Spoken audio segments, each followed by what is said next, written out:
สับพิเศษสำหรับที่ดินตึกของเราก็เราได้เพิ่ม 10,000 บาท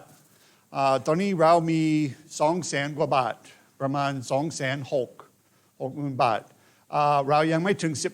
10%โอเคเรานับที่เรามีอยู่ในบัญชีของเราก็อยู่แล้วมันเพิ่ม 200,000 บาทที่เราต้องเก็บประจำก็เลยเรามี 260,000 บาทที่เราใช้ได้เพื่อซื้อที่ดินเรายังไม่ถึงโอเคแต่เราใกล้กว่าเมื่อวานก็มันดีขึ้นผมตอมก็เราคุยกันและเราถือว่ามันดีที่สุดที่เราซื้อด้วยเงินสดที่เราไม่เป็นหนี้ใคร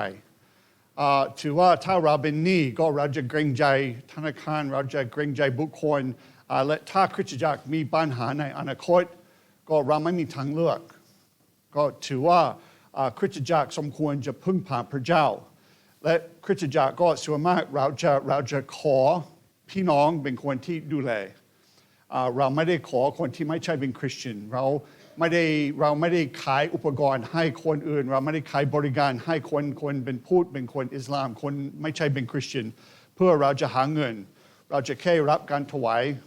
ของพี่น้องเท่านั้นโอเคถือว่าเป็นไปไม่ได้ใช่ผมถือเหมือนกันแต่เรามีพระเจ้ายิ่งใหญ่และผมถือว่า5 บาท 50 สตางค์ก็พระเจ้าสามารถทวีมากขึ้นแต่พระเจ้าจะทำงานโดยเราเห็นว่าพระเจ้าไม่ได้ทำอะไรก็ด้วยองค์เองเฉยๆยกเว้นสิ่งที่เราทำไม่ได้อย่างเช่นเราสร้างโลกไม่ได้พระเจ้าก็เลยต้องสร้างโลกและเราจะเห็นในเรื่องที่เราจะศึกษาต่อไปในยอห์นบทที่6สิ่งที่เราทำไม่ได้ก็พระเจ้าจะทำแทนแต่พระเจ้าจะไม่สร้างเราเป็นคนขี้เกียจก็ประกาศข่าวประเสริฐพระเจ้าให้เรามีความรับผิดชอบพระเจ้าทำได้ไหมทำได้ทำง่ายกว่าเรายิ่งมากแต่จริงๆพระเจ้าให้เรามีความรับผิดชอบเราเห็นว่าพระเจ้าไม่ใช่เป็นคนขี้เกียจไม่ใช่เป็นผู้ที่ละเลยเราแต่พระเจ้าให้มนุษย์เราก็รับผิดชอบในหลายสิ่งหลายอย่างเราแค่มีหน้าที่จะพึ่งพาพระเจ้าและจะตามคำสั่งของพระองค์ก็เราเห็นในยอห์นบทที่6ยอห์นบทที่6เราจะเริ่มต้นในบทที่6ข้อที่15ถึงข้อที่16โอเคในพระคัมภีร์ของเราเห็นว่าเขาแบ่งแยกแต่เราไม่สมควรจะลืมว่าอันนี้เป็นสถานการณ์ที่ติดกันก็เลยเป็นเหตุการณ์ที่มันไม่แยกกันก็เลยเวลาเราตีความหมายเราสมควรจะเห็นข้อที่15ซึ่งเป็นโยนาที่เชื่อมเราเข้าไปข้อที่16แต่ข้อที่15ถึงข้อที่16ม่วนช่วยอ่านให้เราฟัง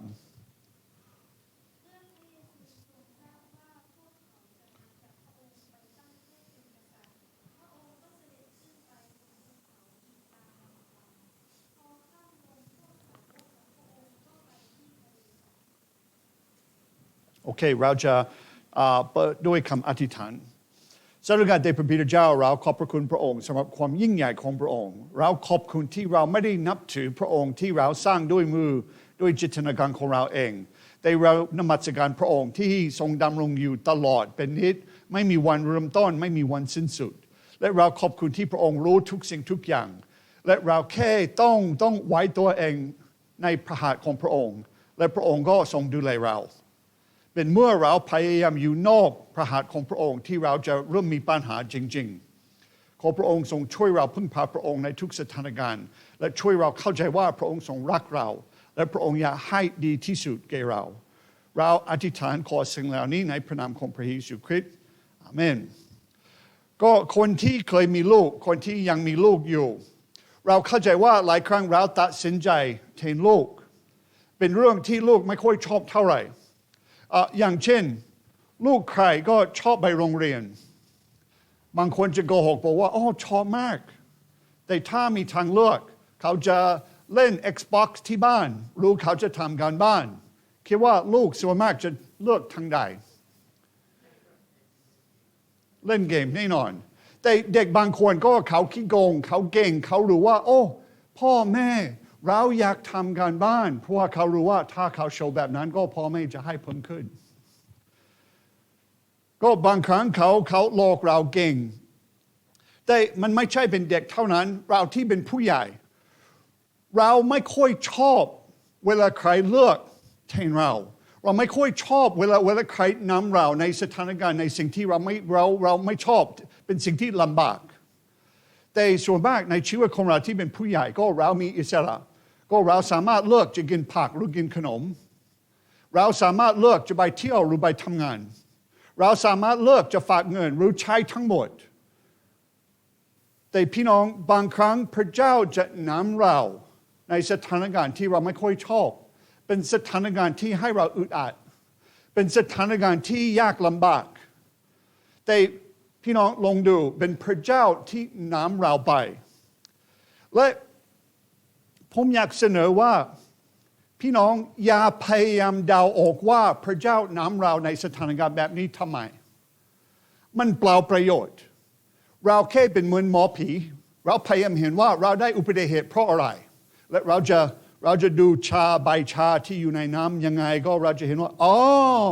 เพราะและเราจะอธิบายพี่น้องเราไม่เชื่อแบบนั้นเราเชื่อในโรมบทที่8มันไม่ใช่เป็นข้อที่ให้ชีวิตของเราเป็นดอกเป็นกุหลาบมันไม่ใช่เราเห็นบทที่8ข้อโรมบทที่8ข้อที่28บอกว่ามันทุกอย่างจะเกิดความดีแต่พี่น้องเราจะเวทที่นี่แป๊บหนึ่งเราจะถามตัวเองว่าความดีคืออะไรมีใครอยากตอบไหมความดีคืออะไร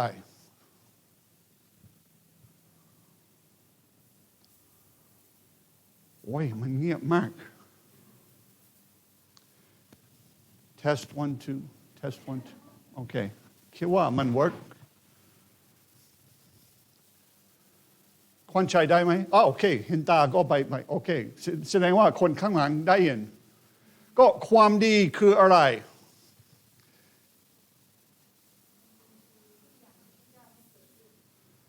โอเคความดีก็เป็นทุกอย่างที่พระเจ้าให้เกิดขึ้นโอเคมีใครอยากตีความหมายมันอาจจะชัดกว่านั้นนิดหนึ่งผมเห็นด้วย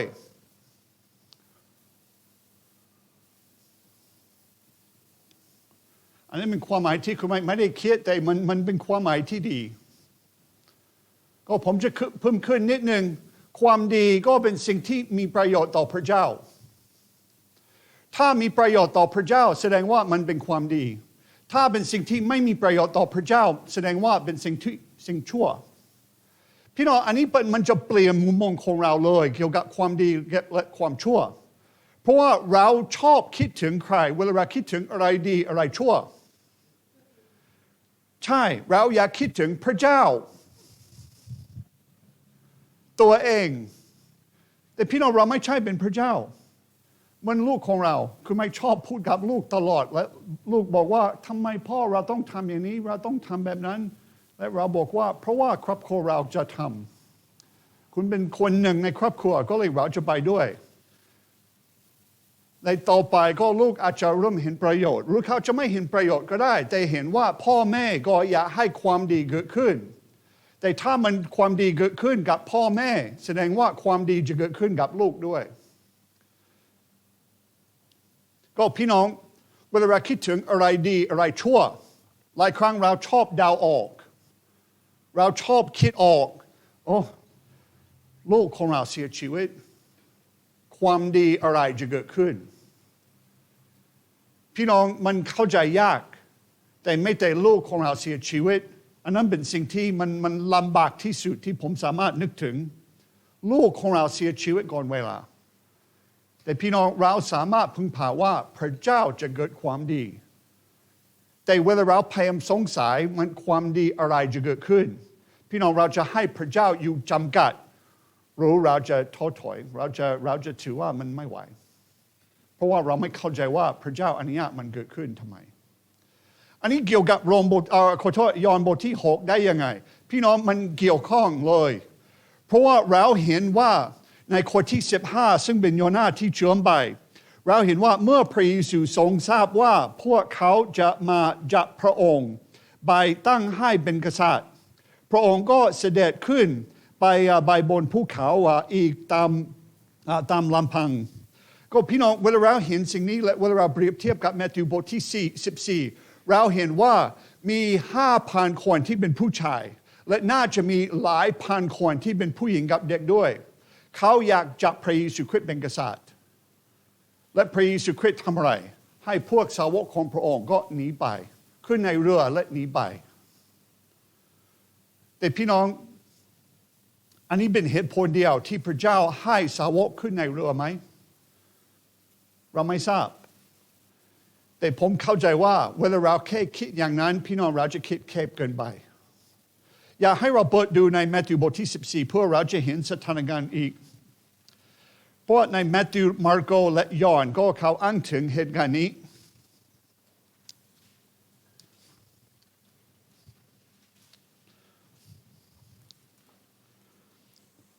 ในมัทธิวบทที่14ข้อที่22เวลาทุกคนพร้อมตอมช่วยอ่านให้เราฟัง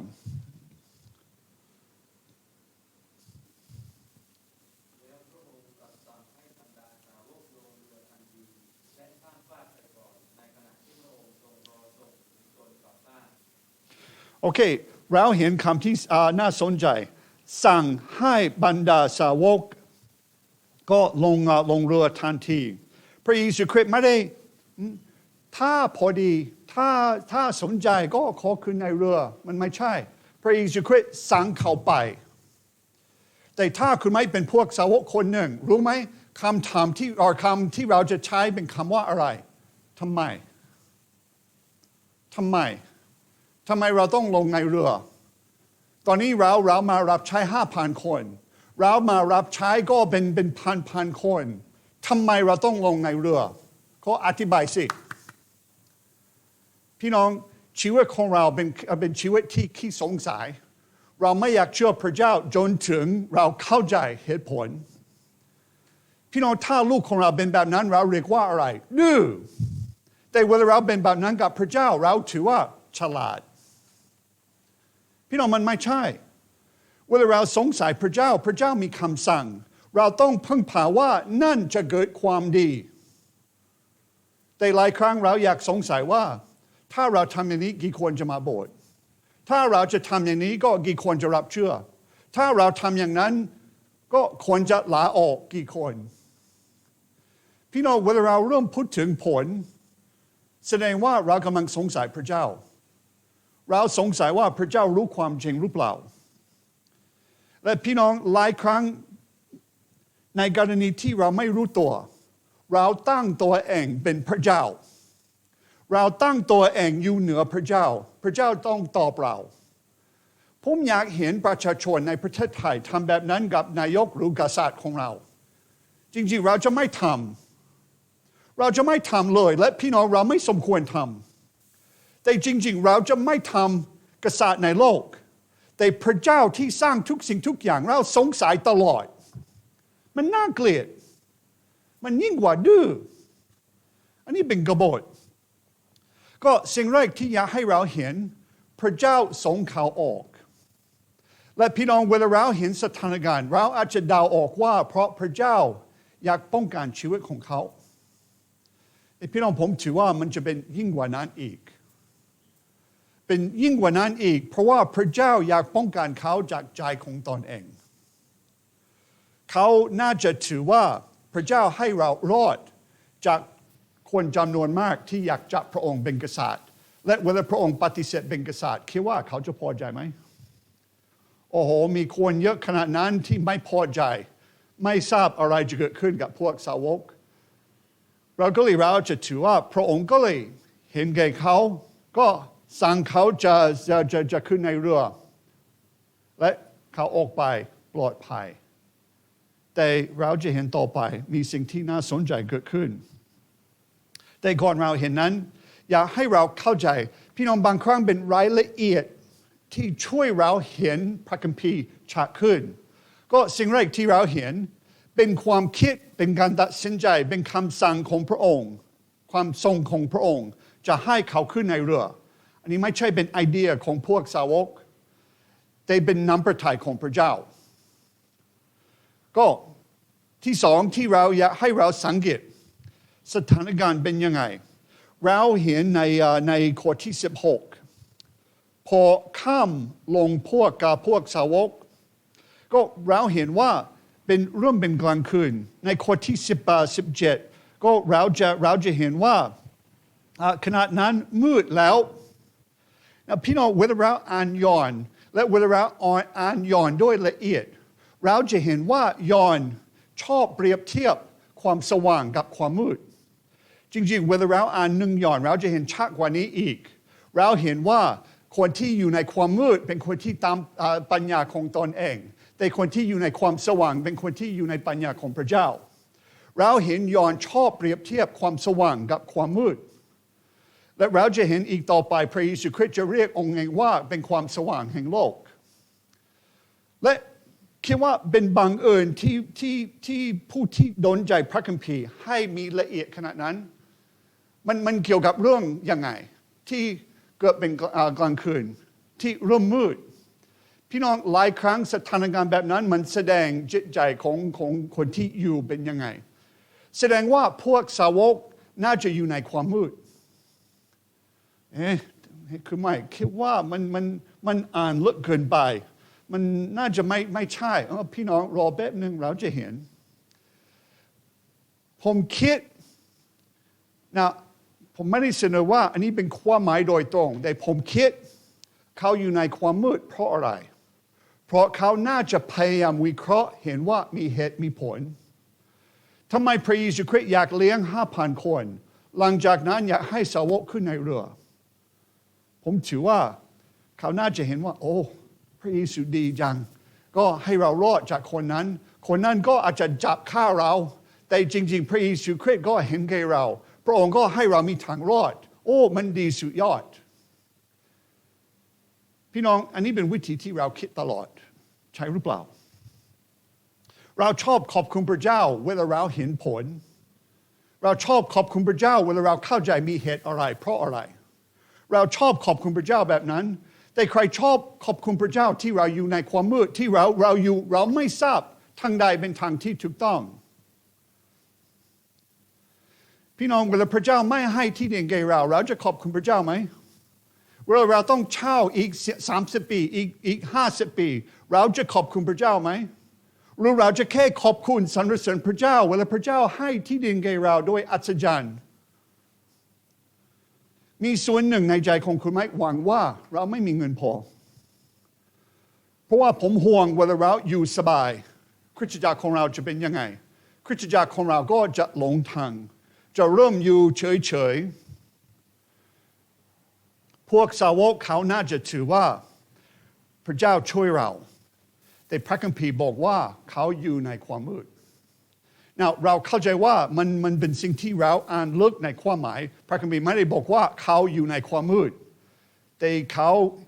ในสิ่งที่เขาทำมันเป็นความมืดและในยอห์นส่วนมากสถานการณ์มันจะแสดงว่าเขาเข้าใจยังไงจำได้ไหมนิโคดีมัสมาหาพระเยซูคริสต์เมื่อไหร่ในกลางคืนเพราะอะไรเพราะเขาอยู่ในความมืดเช่นกัน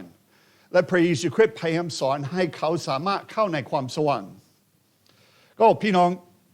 พวกสาวกก็อยู่ในความมืด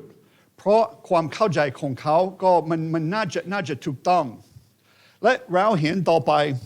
ในข้อที่16ข้อที่17นอกจากที่เขาอยู่ในความมืดก็เราจะเห็นต่อเวลาทุกคนพร้อมการช่วยอ่านให้เราฟัง16 17ใช่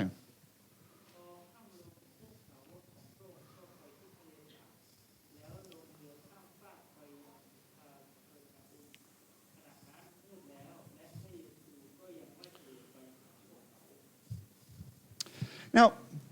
พี่น้องบางครั้งเวลาเราอ่านพระคัมภีร์ปัญหาของเราจะแค่อ่านเฉยๆเราอ่านว่าโอเคเขาขึ้นในเรือเขาอยู่ในทะเลสาบกาลิลีและเขาจะไปคาเปอร์เนมก็จบแค่นี้เองแต่อยากให้เราพักและใช้จินตนาการของเราคิดว่าพวกสาวกกำลังพูดอะไรเวลาเขาอยู่ในเรือนั้นคิดว่าเขากำลังคิดอะไรรู้คิดว่าเขาแค่อยู่เฉยๆเราคือในเรือเพราะพระเยซูคริสต์บอกก็เราจะพายเรือไปเราจะไปคิดว่าเขาจะเป็นแบบนั้นไหมมันไม่ใช่ เขาน่าจะขึ้นไปก็น่าจะไฮไฟฟ์กันโอ้โหสุดยอดเห็นพระเยซูคริสต์ทำอะไรไหมโอ้เลี้ยง 5,000 คนโอ้ใช่และเรามีเหลือ12ตะกร้อด้วยมันพอสำหรับพวกเราโอ้โหสุดยอดโอ้โหเห็นตะกร้อของเราไหมก็เรามีปลามากกว่าเราเริ่มต้นโอ้โหไม่ใช่เหรอเขาน่าจะกำลังชมเขาน่าจะกำลังตื่นเต้นเขาถือว่าโอ้โหสุดยอดเลยพี่น้องถ้าคุณเห็นพระเยซูคริสต์เลี้ยง 5,000 คนคุณจะตื่นเต้นไหมรู้คุณจะแค่ข้าผมเราจะขึ้นในเรือไม่เราน่าจะไฮไฟฟ์เราน่าจะเชียร์กันเราน่าจะตื่นเต้น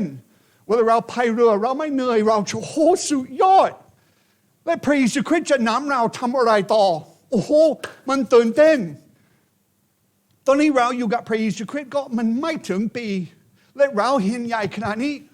ต่อไปเราจะเห็นอะไรโอ้โหเราจะตื่นเต้นมากแต่พี่น้องสิ่งที่เขาจะเห็นคืออะไรเขาจะเห็นพายุเขาจะเห็นพายุเขาไม่ได้เห็นอัศจรรย์ใหญ่เขาไม่ได้เห็นสิ่งเก่าพระเยซูคริสต์รักษาโรคคนอื่นเขาไม่ได้เห็นพระเยซูคริสต์เลี้ยงก็15,000 คนพระเยซูก็เขาเห็นพายุก็เราจะอ่านข้อที่18เพื่อเราจะเข้าใจบริบททั้งหมดข้อที่18ก็โอยช่วยอ่านให้เราฟัง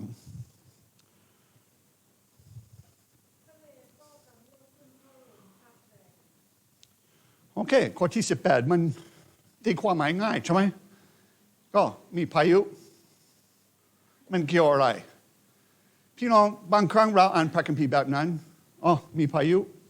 ก็ดีมีพายุมันมืดมันจบแค่นี้เองพี่น้องเราถอยหลังนิดนึงเราจะพยายามเห็นภาพใหญ่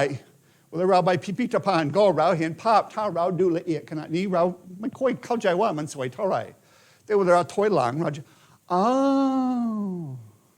แวนโกเป็นแบบนั้นถ้าดูละเอียดมันน่าเกลียดมากแต่เห็นเป็นภาพก็เห็นใหญ่มันสวยมากพระคัมภีร์ก็เป็นแบบนั้นมีพายุเกิดขึ้นนะพี่น้องอย่าลืมอาชีพของสาวกส่วนมากเป็นอาชีพอะไรชาวประมงก็เลยเขาจะขึ้นในเรือบ่อยและเวลาเขาขึ้นในเรือเขาจะไปทะเลสาบที่ไหนกาลิลีก็เลยอันนี้เป็นบ้านเขาอันนี้เป็นที่เขาไปประจำและคิดว่ามีวันหนึ่งที่เขาตื่นนอนโอ้เราจะไปตกปลาโอ้โหดูมันมืดดูโอ้โหบรรยากาศเป็นพายุที่จะเข้ามาคิดว่าเขาจะเป็นคนพยากรณ์ดีกว่าคนที่ทำอาชีพของเราเพราะว่าทำอาชีพของเราเขาบอกว่าฝนจะตก 80% แดดออกเขาบอกว่าแดดจะออกก็ฝนตก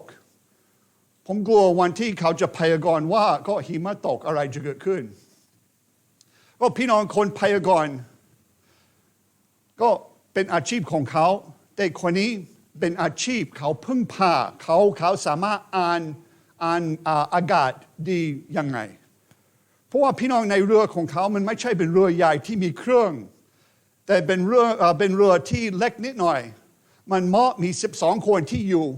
แต่พี่น้องมี12 คนมันน่าจะเต็มและเวลาเขาอยู่ในเรือนั้นมันเพราะมันเต็มมันน่าจะอยู่ต่ำๆมันไม่อยู่สูงในน้ำถ้าใครนึกว่ามีพายุจะเข้ามาคิดว่าเขาจะขึ้นในเรือไหมเขาน่าจะไม่ขึ้นในเรือและเราไม่เห็นสถานการณ์ใดที่แสดงว่าโอ้เราจะเชื่อพระเจ้าแม้แต่ดูเป็นพายุเราเห็นคำที่พูดในข้อที่18เราเห็นว่าทะเลก็กำรุบขึ้นมันแสดงว่าเป็นสิ่งที่เกิดพอดีมันเป็นสิ่งที่ก็ประหลาดใจเรากำลังพายเรือเรากำลังไฮไฟว์เชียร์กันโอ้มันสุดยอดและพายุก็พอดีเข้ามาไม่มีใครรู้มันจะเข้ามาและพี่น้องเวลามันเข้ามาสาวกจะทำยังไงพี่น้องในชีวิตของเราเวลาพายุเวลาปัญหาเข้าในชีวิตของเราส่วนมากเราตอบยังไงทำไมและพี่น้องเวลาเราใช้คำว่าทำไมมันแสดงว่าอะไรเราสงสัยความดีของพระเจ้าพี่น้องเอวาสงสัยความดีของพระเจ้าไม่ใช่หรอ เอวาสงสัยความดีของพระเจ้าและพี่น้องเราสงสัยความดีของพระเจ้าเช่นกันเวลาเราบอกว่าทำไมผมถือว่าประมาณ 99% เป็นเปอร์เซ็นต์ที่ผมตั้งเองแต่ 99% เราเห็นคำว่าทำไมในปากของคริสเตียนก็เป็นคำที่อันตรายมีบ้างอาจจะก็มีประโยชน์แต่พี่น้องหลายครั้งเวลาเราบอกว่าทำไมพระเจ้าบอกกับชาวอิสราเอลว่าห้ามกินหมูและเราชอบถามตัวเองว่าทำไมพี่น้องรู้ทำไมพระเจ้าห้ามกินหมูห้ามกินกุ้งเพราะพระเจ้าบอกจบแค่นี้เองเวลาลูกก็อายุประมาณ8 ขวบเขาจะเริ่มรู้ตัวและเขาชอบเวลาพ่อบอกว่าต้องทำอย่างนี้ทำไมและบางครั้งพ่อเป็นคนโง่เพราะว่าจะอธิบายเพราะลูกจะเป็นแบบนี้พยายามให้เขาเห็นด้วยและเวลาลูกไม่เห็นด้วยละเราทำอะไรแต่บางครั้งคุณไม่ฉลาดเวลาลูกบอกว่าทำไมเพราะพ่อบอกจบถ้าทำไมอีกครั้งหนึ่งก็พ่อจะตีสอนแต่พ่อทำไมจะตีสอนผมไม่ต้องอธิบายเพราะว่าเป็นพ่อนะพี่น้องพ่อคุณไหมก็เลือกผิดตั้งใจผิดโอเคผมไม่ใช่เป็นคนอุดมสมบูรณ์แต่เวลาพระเจ้าบอกอะไรไม่ว่าจะเราเห็นเหตุผลพี่น้องมันมีประโยชน์มันเป็นทางที่ดีที่สุดก็น้ำพระทัยของพระเจ้าดีที่สุดใช่หรือเปล่าเวลาเราคิดถึงน้ำพระทัยของพระเจ้าเราชอบนึกว่าพี่น้องเราไม่ใช่คริสมาติกแต่เราประพฤติเหมือนคริสมาติกเราถือว่าเราอยู่ในน้ำพระทัยของพระเจ้ามันจะสบายที่สุดพวกสาวกอยู่ในน้ำพระทัยของพระเจ้าใช่หรือเปล่าเขาเชื่อฟังพระเจ้าเขาน่าจะนึกออกว่าเป็นเพื่อเรารอดจากคนที่อยากจับพระองค์แต่พี่น้องลองดูเพราะเขาคิดแบบนั้นเขาน่าจะถือว่าเขาจะพายเรือสบายถึงเขาข้ามทะเลแต่ปุ๊บเขาถึงพายุและเวลาเขาถึงพายุเขาเริ่มกลัวจริงๆเวลาพายุแบบนั้นก็ผมอ่านเกี่ยวกับคนที่มีประสบการณ์ในทะเลกาลิลีและเขาบอกว่าเวลาพายุแบบนี้ก็เข้ามาเฉพาะในประมาณเดือนเมษาก็เป็นแบบประมาณนั้นซึ่งเป็นช่วงที่นี่เพราะว่าเป็นก่อนพาสกาลซึ่งเป็นช่วงอีสเตอร์ของเราช่วงสงกรานต์ในช่วงแบบนั้นก็เวลาอากาศกำลังเปลี่ยนจากฤดูหนาวจะเป็นฤดูร้อนจริงๆมีพายุแรงมากเข้ามาและไม่แต่ทะเลกาลิลีก็เป็นทะเลสาบก็เล็กๆมันไม่ค่อยใหญ่เท่าไหร่มันกว้างประมาณ8 ไมล์มันสูงประมาณ20 ไมล์มันไม่ใหญ่เท่าไหร่แต่มีคลื่นที่สูงมันอันตรายก็คนที่ตกปลาคนที่เป็นชาวประมงเขาไม่กล้าจะเข้าทะเลเวลามีพายุแบบนี้ก็คนที่อยู่ในเรือเขาน่าจะรู้ว่าเราอยู่ในสถานการณ์มันอันตรายเท่าไหร่เขาจะตายและพี่น้องพระคัมภีร์ไม่ได้บอกแต่ใช้จินตนาการของเรานิดนึงเขาน่าจะเริ่มสงสัยว่าทำไมพระองค์ส่งเรามาที่นี่ทำไมเราเชื่อฟังพระเจ้าและเราเห็นปัญหาแบบนี้พี่น้องเคยคิดไหมเวลาหมอติดต่อเราและมีข่าวร้ายเห็นไหมเราใช้คำว่าข่าวร้ายเพราะว่าเป็นผลที่เราไม่ชอบเวลาหมอติดต่อบอกว่าคุณมีมะเร็งคุณมีเวลาเหลือประมาณ6 เดือน1 ปีมั่งคำแรกคือแต่เราซื่อสัตย์ต่อพระเจ้าทำไมพี่น้องคุณไม่มีข่าวที่จะประกาศให้อย่าให้ทุกคนเข้าใจพี่น้องชีวิตของเรามีหมดอายุวันหนึ่งคุณจะตายรู้คนไทยเขาบอกอย่าพูดพี่น้องถ้าที่เราพูดมันจะเกิดขึ้นขอได้ลอตเตอรี่ใครได้ลอตเตอรี่ไม่ว่าจะพูดกี่ครั้งไม่ว่าจะซื้อกี่ตัวยังไม่ได้ขอไม่เกยขึ้น แต่ทุกครั้งที่คุณไมค์ตื่นนอนก็เห็นว่าโอ้โหทำไม5 ปีภายในคืนเดียวเท่านั้นมันไม่น่าเชื่อพี่น้องเราชอบสงสัยว่าทำไมเป็นแบบนี้พี่น้องเราจะตายวันหนึ่งเราทุกคนในห้องนี้ถ้าพระเยซูคริสต์ไม่ได้กลับมาเราจะตายมันไม่ใช่เป็นสิ่งที่เราตื่นเต้นโอ้โหตื่นเต้นจะเห็นว่าเรามีโรคอะไรตื่นเต้นจะเห็นว่าเราจะมีโรคอัลไซเมอร์และเราจะไม่รู้ตัวหรือเปล่าพี่น้องไม่มีใครอยากฟังไม่มีใครอยากได้ยินข่าวไม่มีใครอยากให้หมอบอกว่าขอนั่งลงเรามีข่าวที่เราต้องประกาศไม่มีใครต้องการแต่พี่น้องมันจะเกิดขึ้นไม่ว่าจะเราอยู่ในน้ำพระทัยของพระเจ้าหรือเปล่าพี่น้องถ้าคุณไม่สบายคุณอยากอยู่ในมือของหมอที่เก่งที่สุดใช่ไหมครับใครอยากเลือกหมอที่ไม่เก่งโอ้กำลังฝึกเป็นหมอเหรอโอ้ตอนนี้เรามีมะเร็งโอ้ขอดูแลเราไม่มีใครทำแต่พี่น้องเป็นสิ่งที่เราทำเวลาเราอยู่ในสถานการณ์เวลาเราอยู่ในสถานการณ์ที่ลำบากเราเลือกทางที่ไม่มั่นคงที่สุดคือทางของโลกและเราทิ้งผู้ที่สามารถช่วยเรามากที่สุดคือพระเจ้าอันนี้เป็นปัญหาคุณไหมก็ไม่ชอบไปหาคนในโรงพยาบาลไม่ชอบไปเพราะอะไรไม่ชอบมากที่สุดเพราะ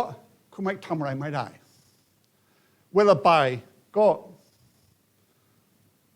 สงสารไม่ทราบจะพูดอะไรก็หลายครั้งคุณไม่จะพยายามพูดตลกแต่บางครั้งมันไม่เหมาะสมคุณไม่ถือว่าอาจจะให้เรามีกำลังใจก็เลยพยายามพูดตลกพยายามเล่นแต่พี่น้องมันไม่ค่อยมีประโยชน์สิ่งที่สำคัญไม่ว่าจะเราสุขภาพดีเราสุขภาพที่พร้อมจะตายไม่ว่าจะเราติดโรคอะไรไม่ว่าจะเราจนไม่ว่าจะเราเป็นคนรวยพี่น้องเราสมควรจะมอบตัวไว้ในพระหัตถ์ของพระองค์ตลอด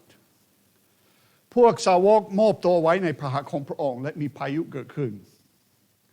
พี่น้องในชีวิตของเราจะเจอพายุต่างๆแน่นอน 100% แน่นอนแต่พวกสาวกเขาถือว่าเขาอยู่คนเดียว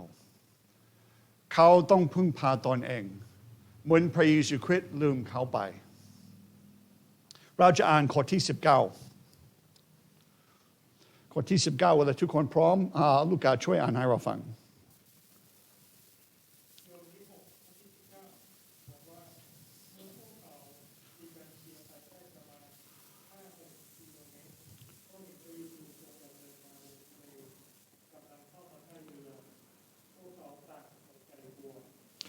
โอเค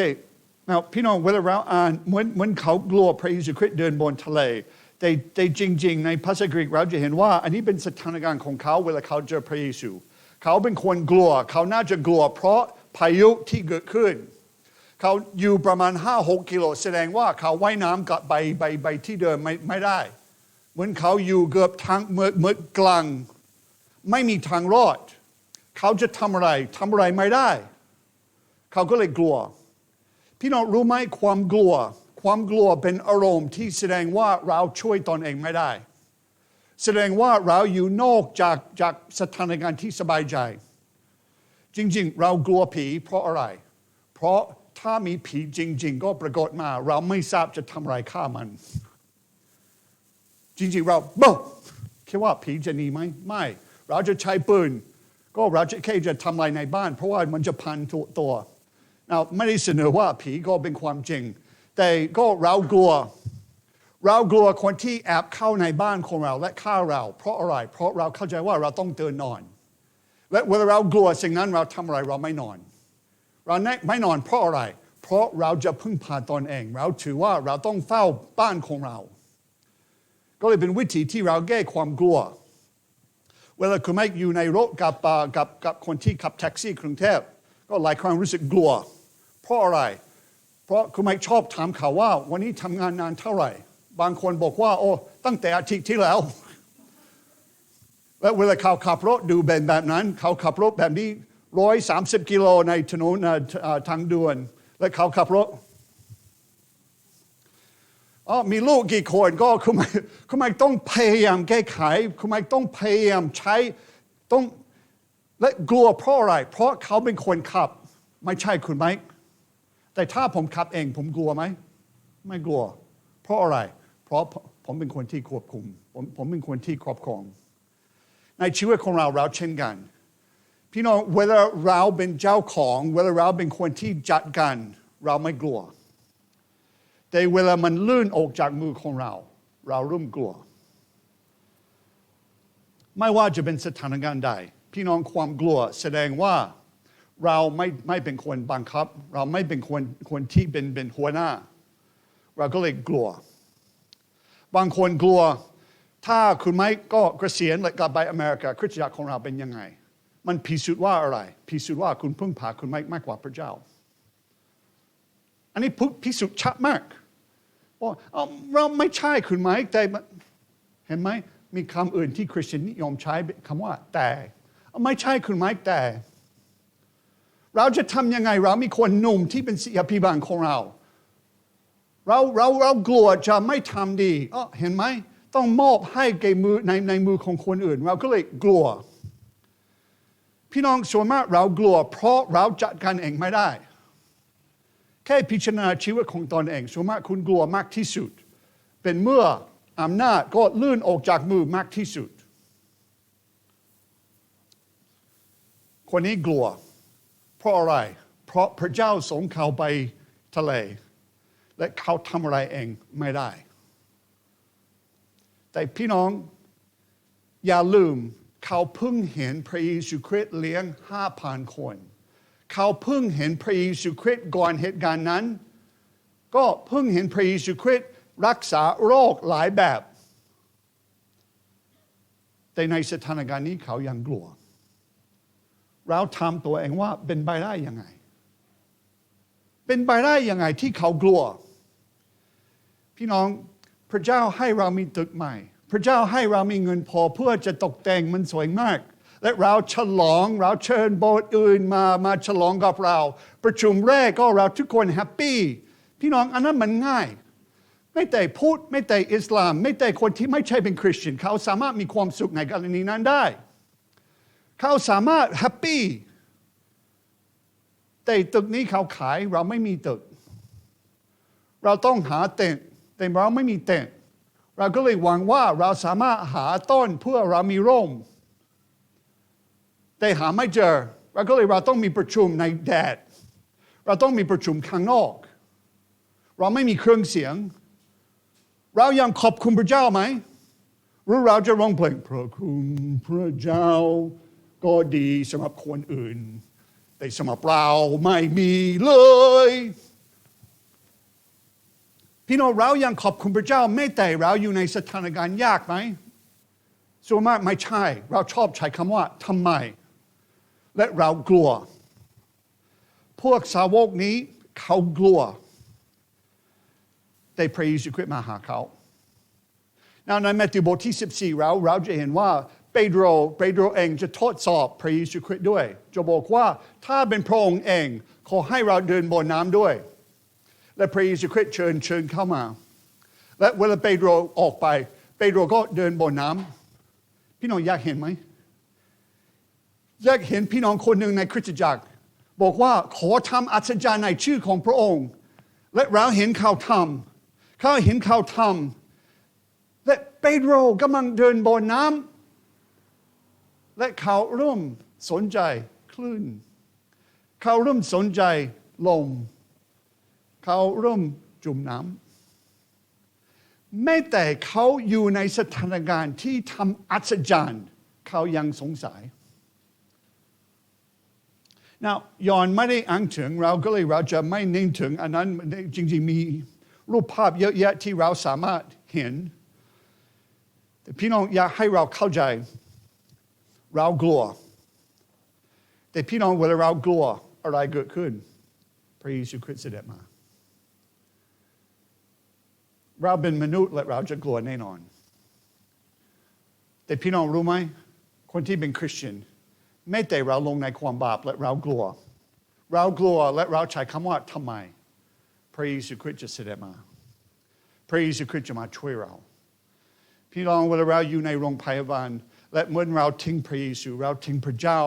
เราทิ้งพี่น้องเราสงสัยทำไมอันนี้เกิดขึ้นผมเป็นมิชชันนารีก็20 กว่าปีและตอนนี้มีมะเร็งตอนนี้กำลังตายอยู่ทำไมเป็นแบบนี้มันเจ็บป่วยมันไม่มีอะไรรักษาความเจ็บทำไมเป็นแบบนี้แต่พี่น้องก่อนเราเสียชีวิตพระเยซูคริสต์จะมาจับมือลูกเราอยู่ตลอดก็พี่น้องพระเยซูคริสต์ไม่ได้ทอดทิ้งเราเวลาเรากลัวเราทอดทิ้งพระเจ้าแต่พี่น้องพระเจ้าไม่เคยทอดทิ้งเราชอบในโรมก็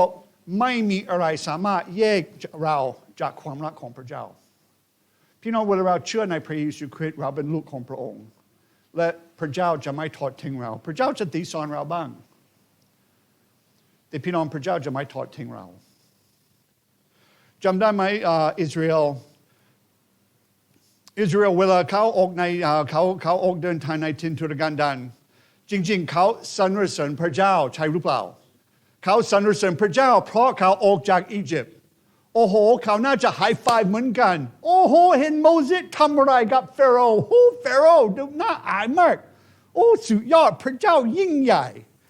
จนถึงเขามาทะเลแดงนี่มันไม่เป็นปัญหาก็เป็นอุปสรรคเล็กน้อยมีทหารอยู่ข้างหลังเหรอ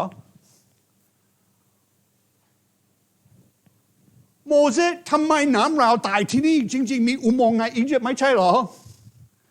เขาเริ่มสงสัยทำไมแต่โมเสสน้ำเขาผิดไหมเห็นไหมเขาต่อว่าโมเสสแต่จริงๆมีเสาไฟที่อยู่หน้าอิสราเอลตลอดแสดงว่าพระเจ้าอยากให้เขาถึงทะเลแดงที่นี่และทหารเฟโรห์ที่โน่นแต่เขาใช้คำว่าอะไรทำไมน้ำมาที่นี่และพระเจ้าทำสิ่งยิ่งใหญ่พระเจ้าไม่ได้ทอดทิ้งเขาพระเจ้าไม่ได้บอกว่าเห็นไหมสงสัยก็ตายสิสมน้ำหน้าเราจะเลือกชนชาติอื่นโอ้โหพี่น้องพระเจ้าอดทนพระเจ้าให้เขารอดและเวลาเขารอดพี่น้องมีเพลงของโมเสสที่เราเห็นในอพยพเพลงของโมเสสมันสวยงามมากเป็นกวีที่มันแสดงความยิ่งใหญ่ของพระเจ้าอีกไม่กี่วันเขากำลังทำอะไรอยู่ไม่มีน้ำกินทำไมโมเสสน้ำเรามาที่นี่ไม่มีน้ำกินก็เราจะอดตายน้ำก็เราพี่น้องชีวิตของเรามันแย่มากเลยเรากลัวตลอดกลัวไม่มีน้ำกลัวโรคกลัวแต่พี่น้องภายในพายุนั้นพระเยซูคริสต์รู้ผมไม่อยากลงทางมากแต่ต้องลงทางนิดหน่อยไม่ความว่าอะไรไม่รู้แต่พี่น้องเวลาสิ่งร้ายเกิดขึ้นในชีวิตของเราไม่ใช่แสดงว่ามันเป็นเพราะเราทำอะไรผิดคริสเตียนชอบสงสัยว่าเวลาสิ่งร้ายเกิดขึ้นโรคของเราเสียเราไม่มีงานทำเราติดโรคน่าจะเป็นการตีสอนของพระเจ้าและเราพยายามก็นึกถึงความผิดที่เราเคยทำจริงๆเราลืมถวายทรัพย์เดือนที่แล้วก็เลยพระเจ้าน่าจะฆ่ารถของเราเป็นไปได้ไหมเป็นไปได้แต่ผมถือว่ามันมากกว่านั้นพระเจ้ากำลังทดสอบว่าเราพึ่งพาใครเราสนิทกับพระเจ้าเมื่อเรามีรถรู้เราสนิทกับพระเจ้าไม่ว่าจะเรามีรถหรือเปล่าพี่น้องเวลาเราขาดอะไรในชีวิตของเราส่วนมากมันพิสูจน์ว่าเราพึ่งพาอะไรคำตอบของเราก็วันนี้เราร้องเพลงก็พระเจ้าทรงดูแลนกน้อยใหญ่ผมพูดกับคุณแฟรนซิสเมื่อวานเราขึ้นในรถและเราเห็นมีนกอยู่ในถนนกำลังกินแต่ผมบอกว่ามันน่าเกลียดเนาะนกที่มีสมองมันเป็นจุ๊บพึ่งพาพระเจ้าได้กินทุกวันไม่ทราบเป็นไปได้หรือเปล่าแต่ไม่เคยเห็นนกที่อดตายไม่เคยเห็นนกก็มาก็ในกระจกขอมีอาหารหน่อยเพราะว่าเราไม่มีข้างนอกมันไม่ใช่เป็นไปได้ไหมเป็นไปได้แต่ไม่เคยเห็นพระเจ้าทรงดูแลนกแต่เราถือว่าผู้ที่พระเจ้าทรงสร้างในพระชายาของพระองค์จะทอดทิ้งพี่น้องมันไม่ใช่ เราเป็นคริสเตียนพระเจ้าอยู่กับเราใช่หรือเปล่าพายุนี้อาจจะเป็นคนละเรื่องเวลาเขาเห็นพายุและคนเริ่มกลัวและเปโตรคนที่ชอบพูดก่อนคิดเปโตรจะยืนขึ้นและบอกว่าอย่าวิตกเลยอย่าลืมพระเจ้าเป็นผู้ที่ส่งเรามาอย่าลืมพระเยซูคริสต์ส่งเรามามีพายุใช่ใหญ่ที่สุดที่จะเกิดขึ้นคืออะไรเราจะตายมันกลัวทำไมและพวกสาวกคนอื่นเขาจะใช่เนาะใช่พระเยซูคริสต์อยู่กับเราตลอดพระเยซูคริสต์ส่งเรามาคิดว่าพระองค์งงไม่รู้เรื่องเหรอมันไม่ใช่แต่เขาร่วมบ่นกันและเวลาเขาร่วมบ่นกันผมถือว่ามันทวีมากขึ้นทวีมากขึ้นทวีมากขึ้นพี่น้องรู้ไหมคำที่คุณใช้ในคริสตจักรก็มีประโยชน์ต่างกับคนอื่นเวลาคุณเป็นคนขี้บ่นขี้สงสัยมันจะมีผลกับคนอื่นถือว่าเราไม่มีอิทธิพลแบบนั้นมีพวกสาวกเขากลัวและในข้อที่20ลูกาช่วยอ่านข้อที่20ให้เราฟัง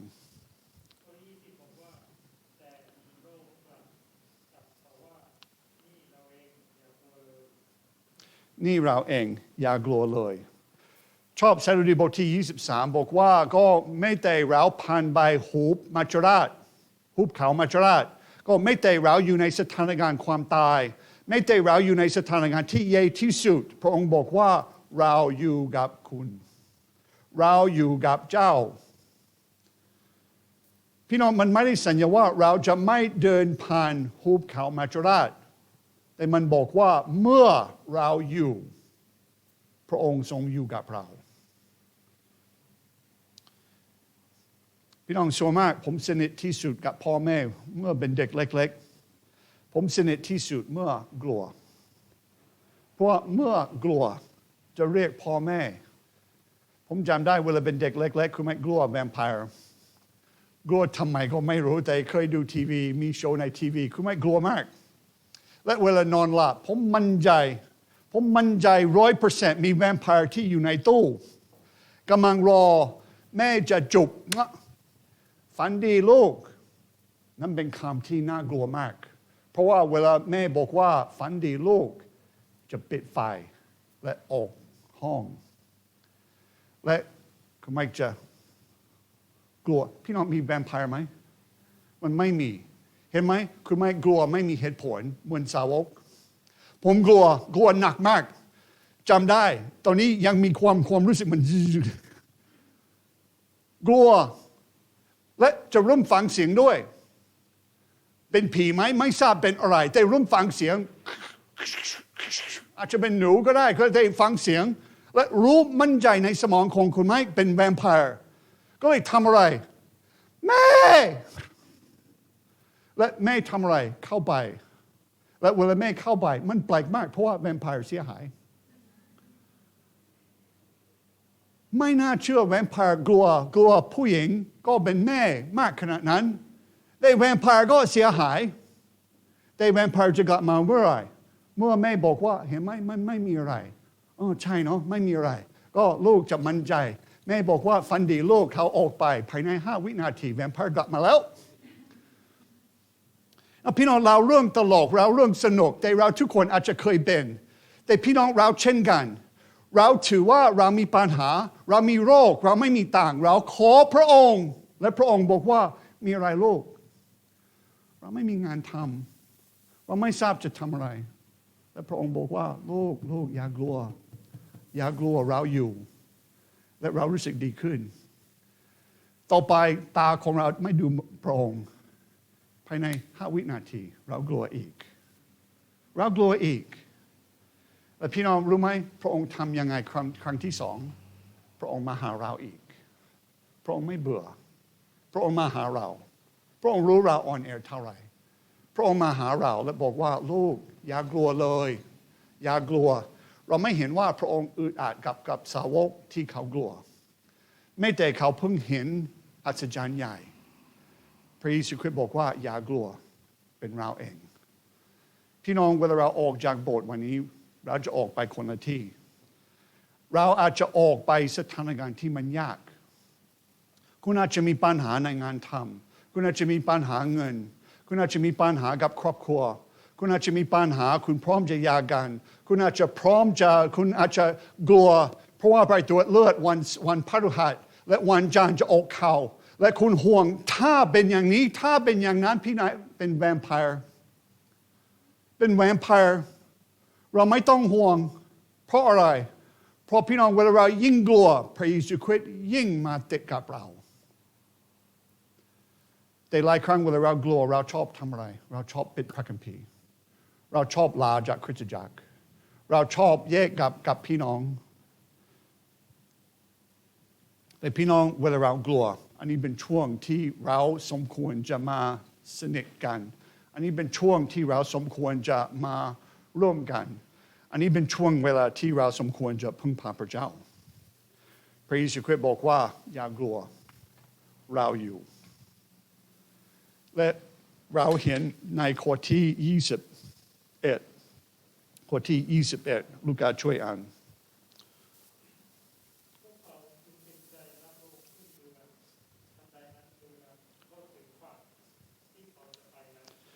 โอเคพี่น้องสิ่งสุดท้ายที่อยากให้เราเห็นพวกเขาจึงคำว่าจึงแสดงว่ามีเหตุมีผลเพราะพระเยซูคริสต์บอกว่าอย่ากลัวเป็นเราเองเขาก็เลยเขาตอบและเขาตอบยังไงก็เขาเต็มใจรับพระองค์ขึ้นเรือนะพี่น้องอันนี้เป็นรายละเอียดอีกที่เราสมควรจะเข้าใจเขายินดีพระองค์เข้าในเรือพี่น้องเวลาเรากลัวพระองค์อยู่กับเราแต่ปัญหาหลายครั้งเราจะปิดประตูเวลาเรากลัวพระองค์สัญญาจะมาอยู่กับเราจริงๆพระองค์อยู่กับเราตลอดแต่พระองค์จะอยู่กับเราก็มันสนิทกว่าปกติพระองค์จะสำแดงก็ชัดกว่าปกติแต่หลายครั้งเราให้พระองค์อยู่ที่นั่นมาให้พระองค์ขึ้นในเรือกับเราผมชอบสมมุติว่าเขาบอกว่าอ๋อดีเนาะพระองค์มาแล้วโอเคเราไปได้เราทำได้เห็นไหมเขาจะเริ่มเน้นถึงใครเราทำได้แต่เวลาเขารู้ตัวเขาเชิญพระองค์ขึ้นในเรือและเวลาพระองค์ขึ้นในเรือก็มันหายไปมันจบไม่ทราบพายุมันจบในพริบตาหรือเปล่าไม่ทราบแต่พี่น้องผมถือว่าในสายตาของสาวกมันปิดเขาอาจจะยังมีเรืออาจจะยังมีพายุอีก 5-6 ชั่วโมงไม่ทราบไม่ค่อยสนใจแต่พี่น้องเราเห็นในสายตาของสาวกมันจบแล้วพายุอาจจะจบจริงๆหรืออาจจะยังมีพายุอยู่ก็ได้แต่สิ่งที่สำคัญพวกสาวกรู้ว่าเราปลอดภัยเพราะเราอยู่ติดกับพระองค์ก็พี่น้องชีวิตของเราสามารถเห็นประโยชน์อย่างมากเพราะว่าพี่น้องเวลาเรากลัวและพระองค์เสด็จมาเราเชิญพระองค์ขึ้นในเรือกับเราหรือเปล่ารู้เราเป็นเหมือนเปโตรเราอยากออกเรือพี่น้องเวลาเรากลัวอันนั้นเราบังคับตัวเองไม่ได้เราจะกลัวแน่คุณไม่พยายามบังคับทุกครั้งแต่เวลาขึ้นในรถกับคนอื่นคุณไม่กลัวเพราะอะไรเพราะคุณไม่ขับรถเก่งที่สุดในโลกถ้าไม่เชื่อถามคุณไม่สิและเวลาขับรถกับคนอื่นคุณไม่ก็มีเบรกที่เป็นผีก็ที่ใช้ตลอดมันครับก็พี่น้องเราเชิญพระเยซูคริสต์เข้ามาก็เลยให้พระเยซูคริสต์มาขับรถแต่ถ้าคุณไม่เชิญพระเยซูคริสต์มาขับรถอาจจะยังกลัวอยู่เพราะว่าคุณไม่เป็นคนอยากพี่น้องเวลาเรากลัวพระเยซูคริสต์อยู่กับเราคุณจะเชิญพระเยซูคริสต์มาช่วยจริงหรือเปล่าหรือคุณจะปิดประตูในวิวรณ์บทที่3ข้อที่20เป็นข้อที่เราใช้เกี่ยวกับความรอดหลายครั้งแต่มันไม่เกี่ยวพระเยซูคริสต์บอกว่าเราอยู่หน้าประตูและก็คนที่เปิดประตูเราจะเข้ามารับประทานอาหารกับคนนั้นพี่น้องอีกครั้งหนึ่งพระเยซูคริสต์จะไม่ทำแทนเราสิ่งที่เราต้องทำพระเยซูคริสต์จะมาหาเราพระเยซูคริสต์จะให้มือแก่เราคำถามเราจะจับมือของพระองค์หรือเปล่าเราจะเชิญพระองค์เข้าในเรือของเราหรือเปล่าหรือเราจะแค่บอกว่าโอ้พระองค์มาแล้วก็เราทำได้รู้พระองค์มาแล้วเราเข้าใจว่าเราไม่ฉลาดเนาะเรารู้แล้วว่าเราทำไม่ได้เราก็เลยเราขอพระองค์ขึ้นในเรือกับเรา และพี่น้องเขารอดพายุต่อไปผมอยากคิดเวลาเขาตั้งเต็นท์และเขากำลังแคมปิ้งเขากำลังพักผ่อนและมีแคมป์ไฟและเขากำลังคุยกันจำได้ไหมปีที่แล้วเวลาเราอยู่ในเรือมันตลกเราตลกเพราะว่าเรากลัวแต่พระเยซูคริสต์มาทันทีทำไมเรากลัวและเขาจะใช่เนาะมันตลกแต่อีก5 นาทีก็เขาจะกลัวเรื่องอื่นประสบการณ์ของเราเป็นแบบนั้นสิ่งที่อยู่ข้างหลังโอ้โหมันง่ายแต่สิ่งที่อยู่ข้างหน้าคุณไม่เข้าใจใช่คุณไม่เข้าใจแต่พี่น้องพระเยซูคริสต์เข้าใจและพระเยซูคริสต์อยู่กับเราสม่ำเสมอพระองค์อยู่กับเราคำถามคือคุณจะเชิญพระองค์ขึ้นในเรือกับเราหรือเปล่าคุณจะรับผิดชอบที่มีรู้คุณจะแค่ปฏิเสธก็พี่น้องทุกคนอย่าวิตกเลยเวลาเรากลัวเป็นโอกาสจะสนิทขึ้นกับพระองค์อนาคตของคริสตจักรของเราก็ไม่ทราบเป็นยังไงหลายครั้งทำให้คุณไม่กลัวแต่ในกรณีนั้นเข้าใจว่าอันนี้เป็นของพระคริสต์พี่น้องเป็นของพระคริสต์ผมแค่มีหน้าที่จะดูแลตามพระเยซูคริสต์บอกและผลเป็นแล้วแต่พระคริสต์แต่ผมรู้ว่าเป็นผลดีเพราะอะไรเพราะตามพระองค์ไม่ว่าจะเราเห็นอะไรด้วยตาของเรามันจะดีเพราะเราตามพระองค์สิเวลากลัวก็แค่ขอพระเยซูคริสต์ขึ้นมาด้วยกันเราจะไปด้วยคำอธิษฐานสาธุงานแต่พระบิดาเจ้าเราขอโทษที่เรากลัวตลอดและเรากลัวในเรื่องที่เราเห็นว่ามันตลกด้วยมันเป็นสถานการณ์ที่ไม่อันตรายเลยแต่เรายังกลัวอยู่เรากลัวอนาคตเรากลัววันนี้เรากลัวสุขภาพเรากลัวเงินเรากลัวมันทุกอย่างแต่เราเข้าใจว่าพระองค์ก็อยู่กับเราและเวลาเราอยู่ในน้ำพระทัยของพระองค์ไม่ว่าจะเราเห็นอะไรด้วยตาของเราก็พระองค์จะเกิดความดีเวลาเราเจอความตายเรารู้ว่าเราเจอความดีขอพระองค์ทรงนำเราจะสนิทขึ้นกับพระองค์แม้แต่เราต้องเจอพายุบ่อยขอพระองค์ทรงช่วยเราสนิทขึ้นนั่นเป็นจุดประสงค์ของเรานั่นเป็นสิ่งที่เราอยากเกิดขึ้นขอให้เราทรมานเวลาเราไม่ไว้ใจเพื่อเราสนิทขึ้นจะเห็นว่าใครเป็นผู้ยิ่งใหญ่ในชีวิตของเรานี่เป็นคำอธิษฐานแปลกๆวันนี้แต่เราขอในพระนามของพระเยซูคริสต์อาเมนโอเคพี่น้อง